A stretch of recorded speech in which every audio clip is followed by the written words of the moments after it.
విజయనగరం జిల్లా చీపురుపల్లి శ్రీ గాయత్రి జూనియర్ కళాశాలలో Bharatiya Janata party SC Morcha అధ్యక్షుడు కింతాడ ప్రదీప్ కుమార్ మరియు కళాశాల కరెస్పాండెంట్ దాసరి శివప్రసాద్ విద్యార్థులకు మోటివేషనల్ క్లాసును ఏర్పాటు చేశారు.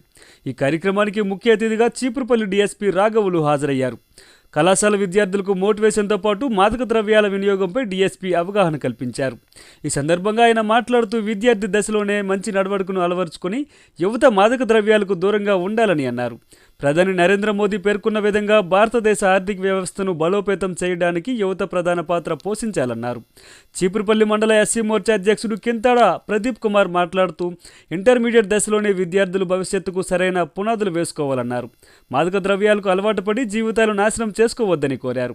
ఈ సందర్భంగా పరీక్షల్లో మంచి మార్కులు సాధించిన విద్యార్థులకు ప్రతి సంవత్సరం స్కాలర్షిప్లు అందజేస్తానని తెలిపారు. అనంతరం స్పోర్ట్స్ మీట్స్లో స్టేట్కి, స్కౌట్స్ అండ్ గైడ్కి సెలెక్ట్ అయిన విద్యార్థులకు మరియు పరీక్షల్లో ఉత్తమ ఫలితాలు సాధించిన విద్యార్థులకు డీఎస్పీ రాఘవులు చేతుల మీదుగా బహుమతులు అందజేశారు. ఈ కార్యక్రమంలో చీపురుపల్లి సిఐ శంకర్రావు, ఎస్ఐ దామోదర్, కళాశాల ప్రిన్సిపల్ శివప్రసాద్ సిబ్బంది పాల్గొన్నారు. యాక్చువల్గా అయితే మాకు ఈ డ్రగ్స్ గురించి మీరు చెప్పండి అన్నారు, కానీ ఇక్కడ మిమ్మల్ని చూస్తూ ఉంటే డ్రగ్స్ గురించి చెప్పవలసిన అవసరం లేదనిపిస్తుంది నాకైతే కదా. మీలో ఎవరు డ్రగ్స్ యూజ్ చేసే అవకాశం ఉండే పిల్లలాగా మీరైతే నాకు కనిపించట్లేదు. ఏదేమైనా మనకి నాకు ఎస్ఐ సెలక్షన్ అయింది. ఎస్ఐ సెలక్షన్ అయినప్పుడు నేను అన్ని సెలెక్ట్ అయ్యాను. ఇంటర్వ్యూ పిలిచాను. ఇంటర్వ్యూలో నాకు క్వశ్చన్స్ అడిగారు. మీకు కొన్ని చెప్తాను, నీకు ఏదంటే బాగా ఇష్టం అన్నారు. చెస్ ఆడుతుంటాను సార్, చెస్ అంటే ఇష్టం అన్నారు. అయితే ఈ చెస్ ఛాంపియన్ ఎవరు అన్నారు.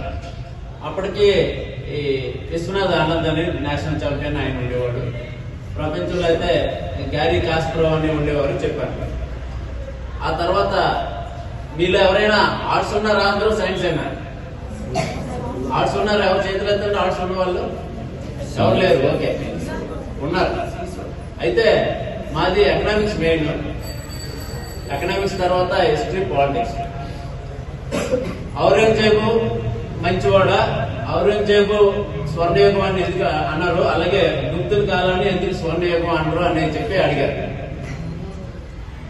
అంటే ఒక దేశం సుభిక్షంగా చాలా సంపన్నంగా ఉండాలంటే ఏముండాలంటే అక్కడ నైపుణ్యం కలిగిన యువత ఎక్కువ మంది ఉండాలి. శాంతి భద్రతలు చక్కగా కాపాడగలిగి ఉండాలి.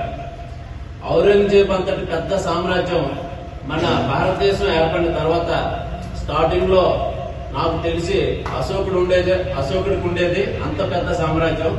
ఆ తర్వాత ఔరంగజేబు, ఆ తర్వాత బ్రిటిష్